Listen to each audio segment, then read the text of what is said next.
California had a rule that schools cannot be required to notify parents if their kids in school have changed their gender, their pronouns. That's the kind of thing, even though it doesn't affect a lot of people, that makes a lot of people go, well, you know what? That's the party without common sense. Now, if that's your state, how are you? Well, I just disagree with that. I mean, the law was you would be fired. A teacher would be fired if a teacher did not report or snitch on a kid talking about their gender identity. I just think that was wrong. I think teachers should teach. I don't think they should be required to turn in kids. And by the way, we're talking about their parents. How can you snitch? The idea of a snitch and a parent, to me, doesn't compute. Bill Maher didn't hold back at all. During real time, he directly confronted Gavin Newsom on live television, speaking openly and without hesitation. He accused the California governor of leading a state that feels like it's falling apart. Maher pointed to rising homelessness, heavy taxes, growing crime, and the large number of people leaving the state. The most surprising moment came when Newsom admitted that even the Democratic Party is beginning to break apart. This wasn't normal political talk, it felt like a wake-up call. Viewers reacted immediately as Maher expressed the frustration many Californians feel. Once a symbol of progress, California now seems like a warning, struggling with high costs, disorder, and a homeless crisis that has passed 180,000 people despite billions spent on solutions that rarely work. Gavin Newsom and Karen Bass have already proven their incompetence and poor leadership during the Los Angeles wildfires. Now, as we experience rampant lawlessness and civil unrest, it's never been more clear they're unable to respond effectively and responsibly during calamity. Whether it's sheer incompetence or outright malevolence, the reality is stark. California's in a state of turmoil, and I ask my fellow Angelenos, why are Gavin Newsom and Karen Bass still in office? How much more of their destructive decision-making masquerading as leadership are we going to tolerate? It's time to take back our community and our state and put the power and the privilege in the hands of competent leaders whose goals are to protect us and the way of life this nation was founded upon. Cities such as Los Angeles, San Francisco, and Oakland have become examples of what many say is a serious decline. Major tech companies like Tesla, Oracle, and Hewlett-Packard have moved to states like Texas and Nevada, with many families choosing to follow. Crime, especially shoplifting and break-ins, has grown so common that stores like Walgreens and Target either lock up basic items or shut down completely. On top of that, California's extremely high 13.3% tax rate has frustrated even loyal Democrats. Bill Maher, who has lived in LA for years, often jokes about paying huge taxes while dealing with broken roads and growing homeless camps. He has been warning that California's big progressive vision has drifted into unrealistic thinking. So when Newsom came on the show ready to defend California's model, Maher wasn't ready to simply agree. There's a new law in this. I think we have way too many regulations and laws, as we've talked about, and this one, I think, says if you're a department store with over 500 employees, you have to have a gender-neutral toy department. Stuff like that. Yeah, I get it. So do you think that's silly? Do you think that's a silly thing? Then that we too much government there.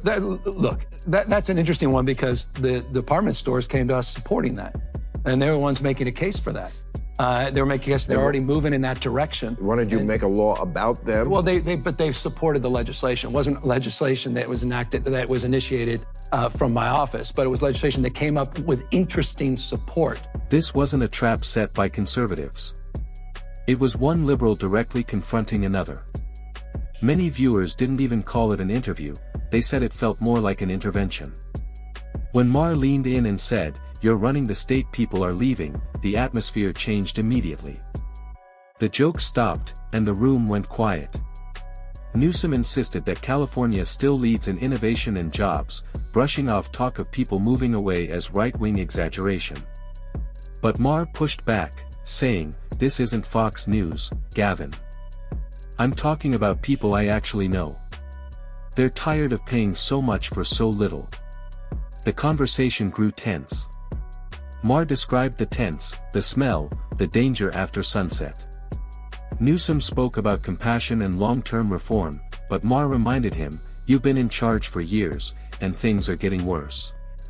The audience didn't clap, they simply listened in uneasy agreement, then taxes came up. Maher calmly broke down the numbers, saying the middle class is being squeezed dry. People earning around $80,000 can't cover rent. They're taxed like the wealthy but live with broken streets and constant crime. Newsom answered with familiar political phrases about reinvestment and equity, but Maher wasn't buying it. How can you boast about GDP when people can't live with dignity, he asked. You talk about compassion, but every drive to work shows nothing but suffering. At that point, the debate went beyond politics. It became a question of survival. Can ordinary Californians still afford to live safely and sanely in the state they love? Newsom said major problems need time, but the reality of nearly 500,000 people leaving in just 2 years spoke louder. Then Maher delivered his final, harshest point. I feel like this country is divided into owners and healers. People who think you can own the other side. Gavin Newsom owned DeSantis. DeSantis destroyed Gavin Newsom. Or people who want to talk and heal. And I feel like the next president's going to be, at least if it comes from this party, the Democratic Party, someone who wants to talk and heal. It's important. Democrats, we tend to be a little more judgmental than we should be. This notion of cancel culture, you've been living it. You've been on the receiving end of it for years and years and years. That's real. And Democrats need to own up to that. They've got to mature about this. Maher warned that every person leaving California is a lost taxpayer and a smaller social safety net. You can't support big progressive programs if the population shrinks. Newsom spoke of green energy and tech, but Maher's final point cut deep. I love this state, but if everyone moves to Austin, who are you leading? The room went silent. It wasn't politics, it was truth. It was looking bad there for a while, and we still don't have enough water in the Colorado River and all this stuff. And then whenever I read, 80% of the water goes to agriculture. Almonds. No one ever asked you about almonds? Oh, I'm going to ask you about almonds. We grow a boatload of almonds. I'm well aware. You know what? You know how much water it takes? Many gallons. 1,900 gallons to grow a pound of almonds. Come on, man. Take on big almond. Take on big almond. Newsom spoke like a polished campaign ad, proud and measured, but Maher didn't fall for it. The governor claimed California's problems showed success and pointed to economic stats like GDP and innovation. Maher shook his head. People don't live on numbers, they live in reality, he said. You can't brag about saving the planet if cities are falling apart. The audience went quiet, stunned. I feel like the last couple of years you've purposely picked this fight with the red states. I mean, the DeSantis. Yeah, but I don't want to live in the Civil War country. I agree with that. You know what? But you seem like you purposely want to set up this dichotomy between, oh, this is a blue state and that's a red state. Yeah. And I don't want to live in that country. I like Florida. I'm with you. And by the way, I like Florida as well. I like all these states. I completely agree. I don't want to have a state of mind that's a constant fight or flight. We've gone through so much. We've been polarized and traumatized. This has been a tough 5-6 years across the globe, not just in this country. Newsom spoke with rehearsed confidence, maybe even sincerity, but Maher's expression said it all. You've had years, billions in funding, countless committees. Where's the result? He asked. The governor blinked, caught off guard. Maher leaned closer. You call it bold leadership, I call it mismanagement dressed up with PR. Gasps filled the room. Californians recognized the truth: long DMV lines, crumbling roads, failing infrastructure. Newsom tried a joke, but Maher shot back, I live here. I see it. The audience erupted. This wasn't political, it was honesty. Maher had shifted from host to relentless truth-teller, and Newsom's rehearsed points couldn't survive the reality of everyday life. Stuff like that. Yeah, I get it. So do you think that's silly? Do you think that's a silly thing that we too much government there? That's an interesting one because the department stores came to us supporting that, and they were the ones making a case for that. They were making us. They're already moving in that direction. Wanted you to make a law about them? Well, but they supported the legislation. It wasn't legislation that was enacted, that was initiated from my office, but it was legislation that came up with interesting support from the industry itself. but I understand how that's exploited, and good people can disagree. But that's not something we woke up and said, this is a top priority for the state, when we know the top priorities are homelessness, housing, the issues of crime, quality of life, and issues related to regulation and taxes. Gavin Newsom came on real time hoping to defend California's reputation. Instead, he became the face of its struggles, a polished politician facing a relentless critic.